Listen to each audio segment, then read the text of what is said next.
Boa tarde. Vamos agora dar início a mais um Jesus, Luz das Nossas Almas, que é essa programação da Casa Mestre de Amor, Associação Assistencial Mestre de Amor, baseado nas obras de Amélia Rodrigues. Nós vamos hoje utilizar a obra Quando Voltar a Primavera. Mas antes de iniciarmos, além de agradecermos pelo convite, pela oportunidade de estarmos aqui falando a respeito da doutrina, né? Vamos elevar os nossos pensamentos a Deus, agradecendo por mais este dia que estamos vivendo, por mais esta oportunidade que temos de estudar a doutrina, de conhecermos mais alguns detalhes da vida de Jesus com a interpretação da doutrina espírita, onde, mais uma vez, recebemos ensinamentos que nos mostram como devemos agir para nos aproximarmos da nossa evolução que nos levará à verdadeira felicidade. Agradecemos, então, e pedimos que estes momentos sejam bastante proveitosos, que possamos compreender aquilo que Amélia Rodrigues vem nos trazer nesta mensagem. Que assim seja. Então, mais uma vez, boa tarde a todos, que a paz esteja nos nossos corações, que estejamos receptivos, para compreendermos o que vem nos trazer esta lição. Então, nós vamos lendo o trechinho, vamos conversando sobre ele, até chegarmos ao final. Então, como eu falei desse livro, Quando Voltar a Primavera, é a lição A Entrevista. Pairavam no ar, balsâmico da noite, as dúlcidas vibrações da mensagem há pouco enunciada. Pelas mentes em renovação, eram repassadas as lições como cantilena sublime que deveria impregnar indelevelmente aqueles espíritos exequiosos de luz. O Rabi estivera moldurado na estranha, fascinante claridade que se irradiava em suaves tons e penetrava os sentimentos, iluminando por dentro. O velário da noite em silêncio acompanhava as onomatopeias da natureza, respirando ruídos e entoando hinos em hipérboles sublimes. Era primavera em Israel. A própria inflorescência do campo tornava-se inconfundível moldura para o cantor divino. Podia-se asseverar que as balizas do reino de Deus se ampliavam e já intercambiavam os dois mundos através da ponte invisível e poderosa do amor. Então aqui, a Amélia Rodrigues, com esse linguajar poético dela, nos leva a imaginar, A gente, fechando os olhos, a gente imagina toda essa cena, onde estava iniciando a noite, e as pessoas, que tinham ouvido Jesus falar, estavam todas pensando, com as mentes em renovação. Estavam repassando as lições que Jesus havia dito um pouco antes e que agora, no início da noite, o som dos animais, o som da vegetação, com o vento, fazia como que uma música sublime que convidava a meditar, a refletir na grandeza de Deus, na grandeza do Pai que Jesus estava nos trazendo. Então, era num cenário como esse, onde estava muito bonito, aquele momento de início de noite, bastante aquela luminosidade, naquele lusco-fusco da noite, que a lua começa a iluminar, E então, que Jesus estava como que moldurado por aquela luz, e que, na verdade, ele irradiava também a luz, a sua luz própria, e ele estava ali naquele momento. Então, agora a gente já sabe onde a situação, já podemos imaginar o local. Vamos continuar a leitura. A entrevista fora programada desde a véspera. Não se tratava de uma pessoa qualquer. Aquela personagem respeitável transitava pela humilde Galileia e, após ouvir informes variados sobre ele, resolveu-se por dialogar com o profeta peregrino. Então, uma pessoa importante da sociedade queria conversar com Jesus, mas não queria conversar lá no meio do povo, né? Então ele conversou com Pedro e marcou um horário para encontrar-se com Jesus, para ter uma entrevista com ele, né? Conversar com ele. Os pescadores simples sentiam-se honrados com a deferência do homem ilustre que se dignara ouvir Jesus. Naturalmente, não se prontificara a ir à praça do mercado ou à praia romântica, onde ele falava. Preferia um diálogo discreto, considerando a posição relevante que desfrutava. Aqueles dias, o país era um covil de lobos ambiciosos que se entredevoravam. Por isso, admirava a coragem do Galileu em profligar a lei e sustentar o poema de amor, enquanto a usura, a ambição disputavam até os despojos dos vencidos. Fora então concertado o encontro através da intercessão de terceiros. Havia na casa de Simão a expectativa de festa, uma ansiedade de júbilo. Então, essa pessoa não quis conversar com Jesus, né, como ele falou ali, né, não quis conversar com Jesus em ambiente em que se expondo a que as pessoas do povo ouvissem. Porque apesar dele não ter ouvido ali, ele já tinha ouvido falar de Jesus e achava Jesus muito corajoso de falar em amor num momento em que as pessoas todas, cada um queria passar por cima do outro. Não é muito diferente do momento atual também, né? Em que os grandes também, cada um quer derrubar o outro, né? Quer passar por cima do outro. E Jesus vinha trazer naquele ambiente o poema de amor, o poema da igualdade, o poema do amor ao próximo. E isso ele achava bastante corajoso. Por isso mesmo que ele queria conversar com Jesus, essa pessoa importante. Então, na casa de Simão Pedro, né? Estava todo mundo assim naquela ansiedade, né? Muito comovidos daquela pessoa tão importante querer vir ouvir o mestre deles. Né? Quando o venerável estranho se anunciou pela boca de diligente servo que o acolitava, foi conduzido à pérgola natural no pátio da residência, onde, em tosco banco de pedra, o mestre, paciente, o aguardava. No semblante transparente do Senhor misturavam-se bondade, ternura e compaixão. Era esta a forma habitual como ele sempre atendia as necessidades e as aflições das massas, dos homens.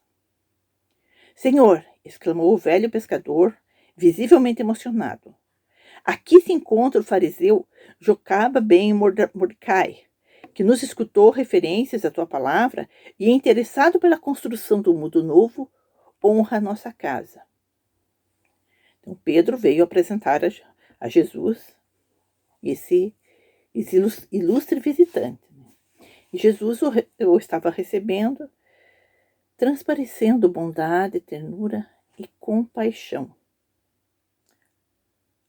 É de se pensar, né? Por que compaixão se ele era um homem rico, um homem importante, tinha dinheiro, tinha poder? Por que Jesus estava recebendo ele também, além da bondade e ternura natural, também com compaixão? Nós vamos analisando, vamos ouvindo, vendo mais para frente o porquê desse sentimento de Jesus para com o visitante.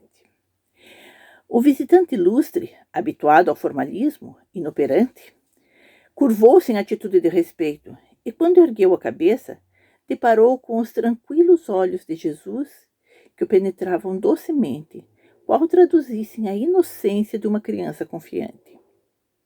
Desacostumado à pureza, Mordecai estremeceu levemente e, iniciando a entrevista, completou a apresentação. De fato, descendo da nobre casta dos fariseus, e entreguei toda a minha vida à lei, à preservação das tradições do povo eleito, aos costumes da nossa raça. Não posso, porém, negar que os postulados dessa mensagem nova de que vos fazeis portador fascinam minha alma no corpo envelhecido e experiente. Relanceou o olhar e percebeu o brilho na face de Simão, deslumbrado na sua simplicidade ingênua. Estimulado pela emoção do velho pescador, prosseguiu. Meu nome está em jogo. Do altar honroso de Jerusalém, desço ao poviléu através da vila. Creio no amor e confio na misericórdia. Tenho o peito túmido de glórias e anelo pelo paraíso depois das sombras do sepulcro.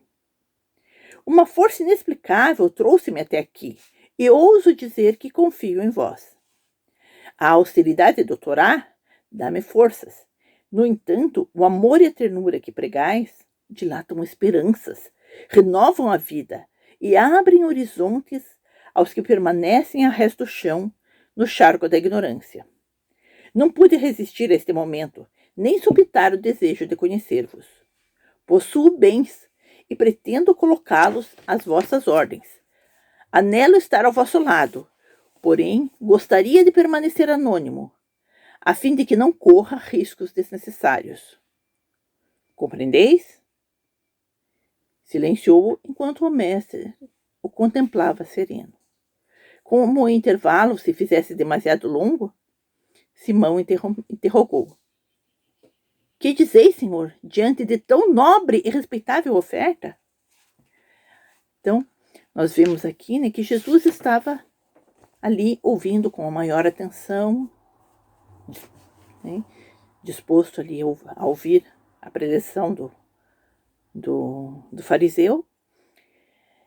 E Simão estava encantado, né? Estava ali boquiaberto por aquele homem tão importante estar vindo falar aquelas coisas para Jesus, estar oferecendo o apoio financeiro para Jesus. Ele não havia percebido os detalhes daquilo que Mordecai estava falando. Né? Ele se colocou, né? Ele fez questão de se colocar quem ele era, né? Descendo da nobre casta dos fariseus. Ou seja, eu sou uma pessoa importante, eu sou né, uma pessoa extremamente importante. Né? Aí, mais tarde, mas depois que ele viu, né, que ele deu aquela olhada assim e viu que o Simão Pedro estava ali, né, com os olhos brilhando, ouvindo, ele continuou falando, né, colocando, né, meu nome está hoje em jogo. Do altar honroso de Jerusalém eu desço ao poviléu através de vós. Então, ele coloca, né, que ele está lá em cima, mas está dando uma graça, né, ele está descendo até o poviléu. Né, as pessoas simples através de Jesus.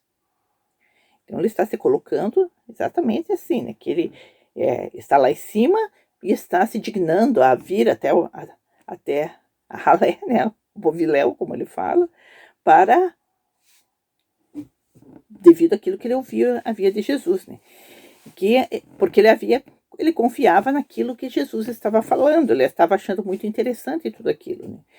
Como ele fala ali, a austeridade do Torá dá-me forças. Né? O Torá é o livro sagrado dos judeus, né? Que é ali o Pentateuco, né? Os primeiros 5 livros da Bíblia que supostamente foram escritos por Moisés. Né? Então ali está a base, né, da doutrina judaica. Né? Então ele fala, né, que a austeridade do Torá dá forças. No entanto, o amor e a ternura que pregais dilatam esperanças, renovam a vida e abrem horizontes.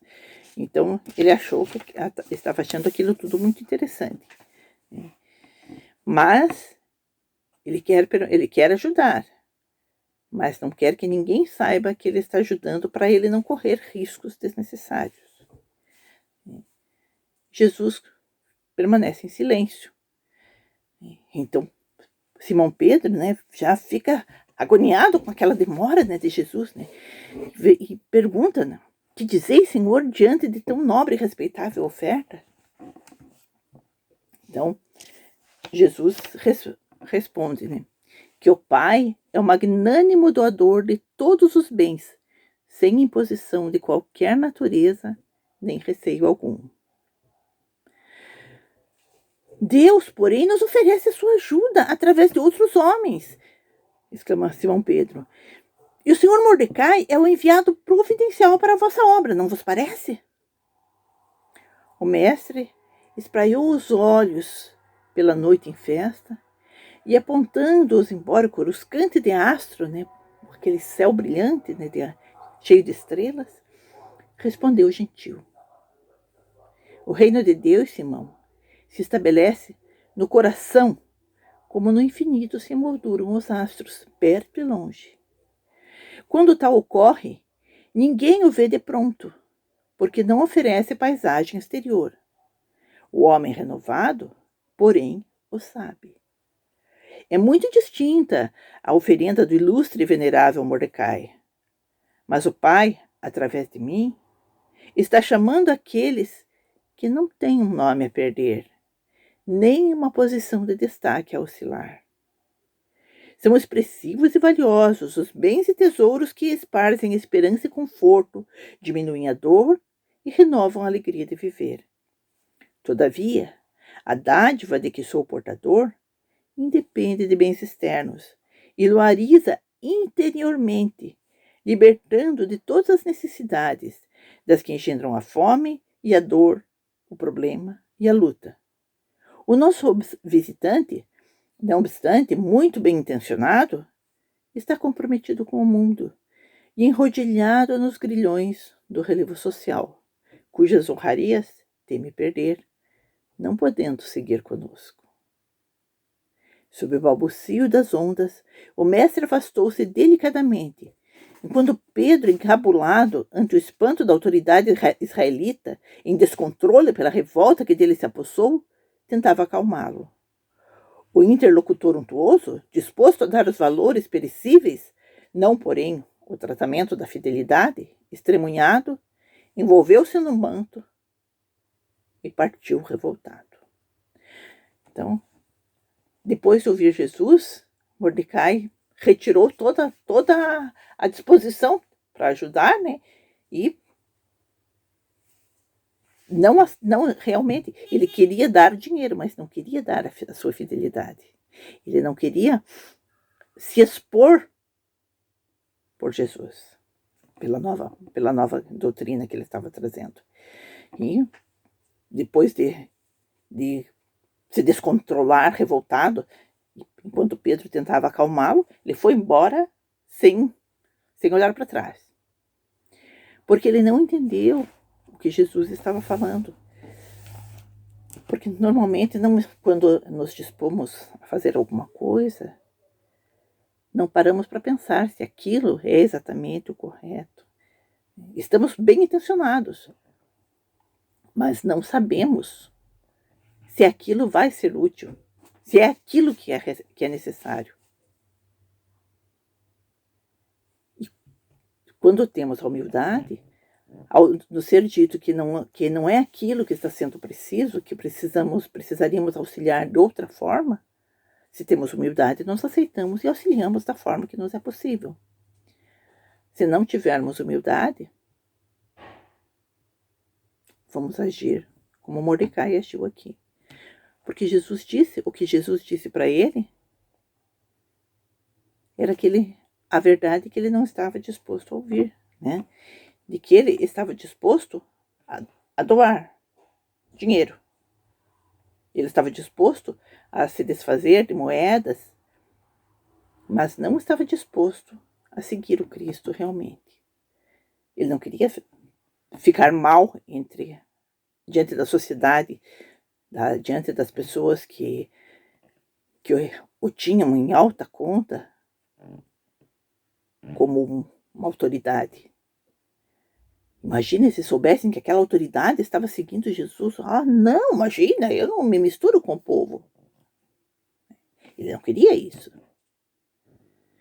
Então, ele chega, quando Simão, com a sua simplicidade, com a sua ingenuidade, não tinha condições, não teve condições de perceber as intenções de Mordecai. Mas Jesus, que já lá desde o início, lembra o que ele recebeu no semblante transparente do Senhor, misturavam-se bondade, ternura e compaixão. A bondade e a ternura era normal, né? A compaixão era porque ele já havia percebido que, na verdade, ele não estava ali de coração. Mordecai ainda não estava preparado para a doutrina de Jesus. Ele estava achando muito bonito. É como lá na parábola do semeador, né?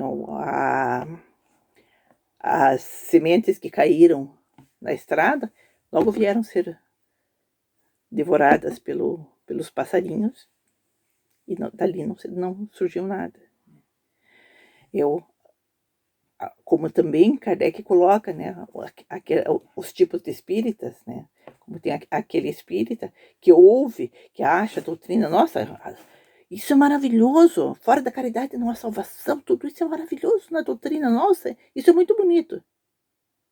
Mas quando é para agir, julga que a caridade é apenas dar esmolas. Não pensa na caridade de ouvir o próximo, na caridade da tolerância para com as pessoas que convivem. Está muito disposto sempre a fazer a caridade das moedas, que ajudam realmente. A caridade material auxilia muito, porque existem muitas pessoas que necessitam dessa caridade. Mas se essa caridade é apenas entregue, mas não, a pessoa dá, mas não olha para a pessoa que está recebendo. Não se encosta na pessoa. Não. Jamais poderia dar 1 milhão, mas não daria um aperto de mão para aquela pessoa. Imagina aquela mão suja. Né? Então, são aquelas pessoas que, como Mordecai, não estavam preparados ainda para receber Jesus. Logo depois, então, ele foi embora, né? Então, continuando a leitura aqui. Né?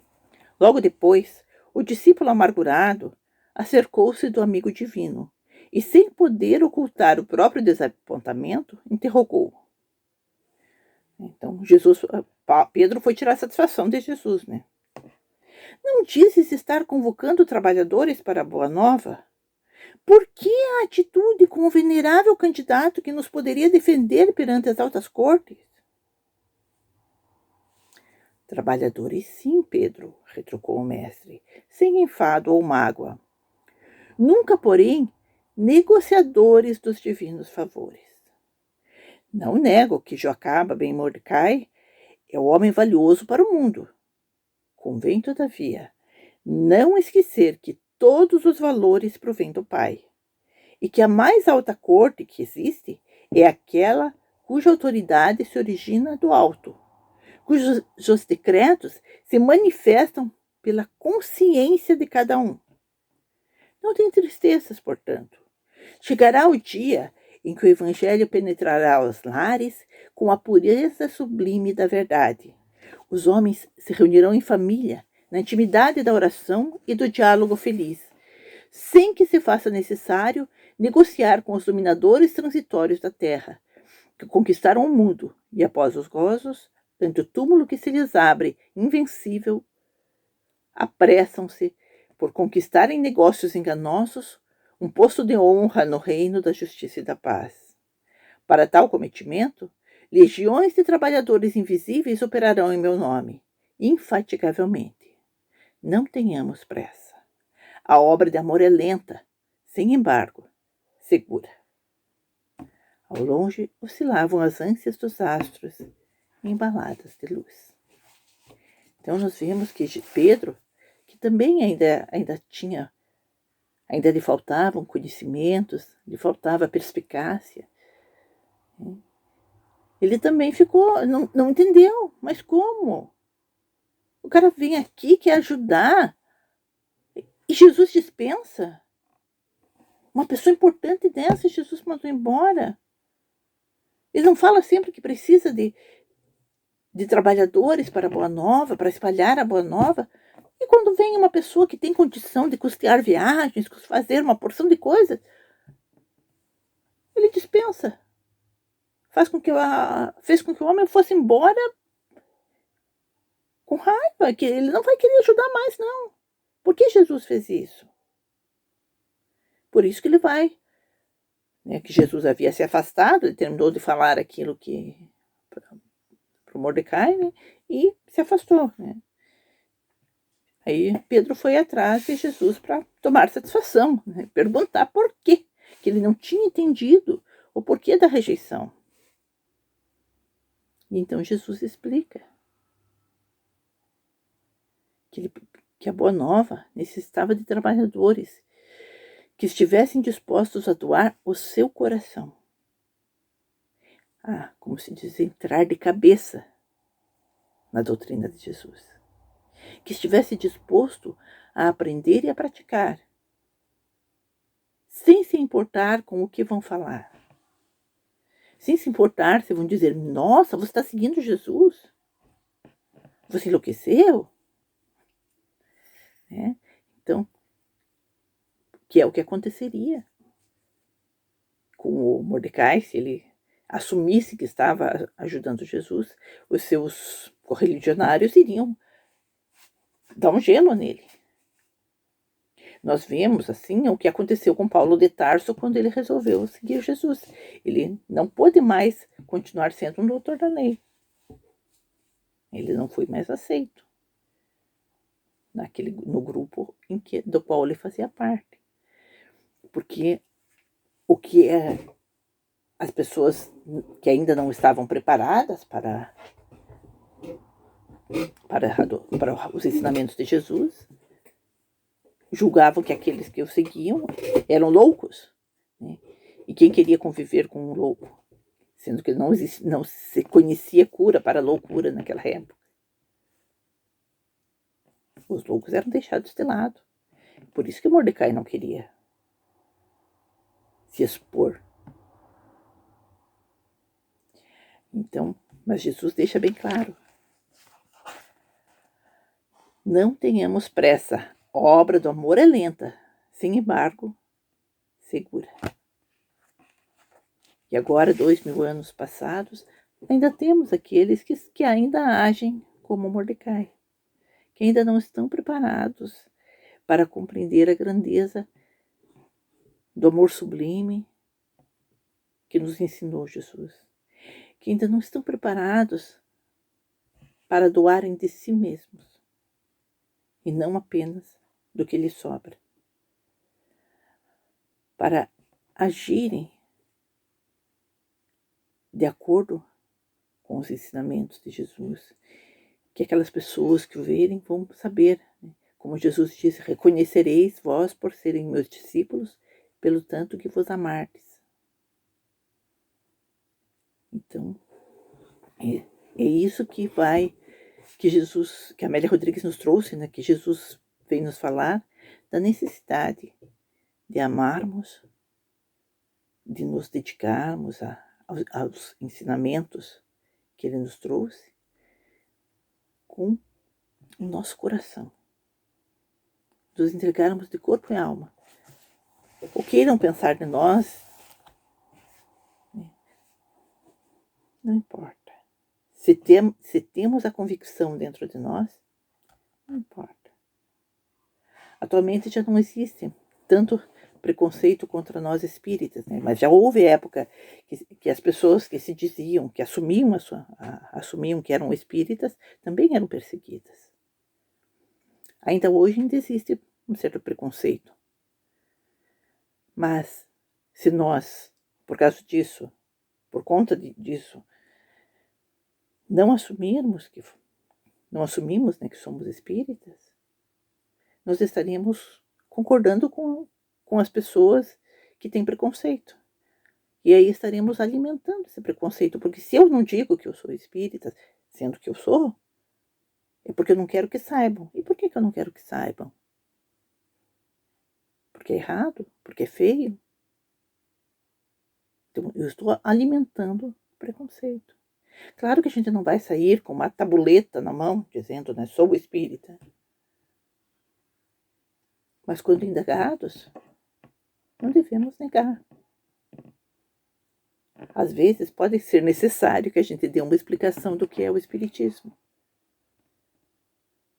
Mas é exatamente, às vezes, nessas ocasiões, que a gente pode desmanchar os preconceitos, falando da doutrina sem querer doutrinar ninguém, respondendo. Aquelas pessoas que têm interesse, ao nos descobrir que somos espíritas, irão nos perguntar, nos fazer perguntas para conhecer. Então é importante isso, que a gente saiba, que a gente estude, que a gente conheça realmente essa doutrina que nós seguimos, que tem a sua base na doutrina do mestre, muda apenas algumas interpretações das interpretações usuais que se tinha nas outras religiões. Mas a base é a mesma. Não precisamos converter ninguém ao conversar com as pessoas que professam outras religiões e que estão satisfeitas com as suas religiões. Kardec comentou que o principal, no primeiro momento, era importante atacar o materialismo, ou seja, aquelas pessoas que não acreditam em nada porque não encontraram ainda uma resposta que fosse suficiente para elas. Então, se elas não conhecem o Espiritismo e nos fazem perguntas, de repente é o que eles estavam precisando para voltar a crer, para passarem a acreditar em Deus e modificarem os seus conceitos pessoais. Então, seria essa a mensagem, né? Esse foi o meu entendimento dessa mensagem. Se alguém quiser procurar depois o livro para ver se aprofundar o estudo, né? Naturalmente, cada pessoa que lê vai ter uma versão mais ampliada, né? Quando a gente ouve e depois lê, nós vamos ampliar a nossa percepção também. Então, é importante e interessante nós conhecermos as lições do mestre através de Amélia Rodrigues, dos livros, né, da Amélia Rodrigues, porque ela nos traz esse Jesus luminoso que ilumina as nossas almas. Então, vamos agradecer a Deus por esta oportunidade de, mais uma vez, conhecermos algo mais da vida de Jesus, desse exemplo que foi para todos nós.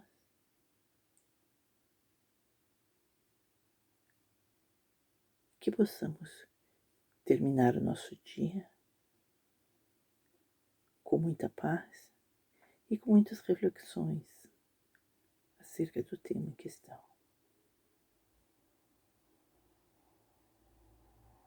Muito obrigada. Muita paz a todos.